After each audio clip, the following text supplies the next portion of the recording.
चलिए जानते हैं मोहिनी एकादशी की अद्भुत महिमा। राजा युधिष्ठिर ने भगवान श्री कृष्ण से पूछा, हे जनार्दन, वैशाख शुक्ल पक्ष की एकादशी का क्या नाम है और इसे कैसे किया जाता है? भगवान श्री कृष्ण बोले, हे धर्मराज, यह वही कथा है जो श्री राम को महर्षि वशिष्ठ मुनि ने बताई थी। वशिष्ठ मुनि ने कहा, हे राम, वैशाख शुक्ल पक्ष की एकादशी को मोहिनी एकादशी कहा जाता है। यह सभी पापों और दुखों को नष्ट करने वाली है। जो इसे श्रद्धा से करता है वह मोह माया के बंधन से मुक्त हो जाता है। उन्होंने एक कथा सुनाई। सरस्वती नदी के तट पर भद्रावती नगरी में धनपाल नाम का एक धर्मात्मा व्यापारी रहता था। उसका पुत्र दुष्ट बुद्धि बुरे कर्मों में लिप्त था, जुआ, नशा और गलत संगति में डूबा हुआ।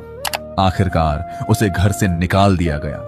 धन, परिवार और सम्मान सब खोकर वह जंगल में भटकने लगा और पापों में और डूबता गया। एक दिन वैशाख मास में वह संयोग से कौंडिन्य मुनि के आश्रम पहुंचा।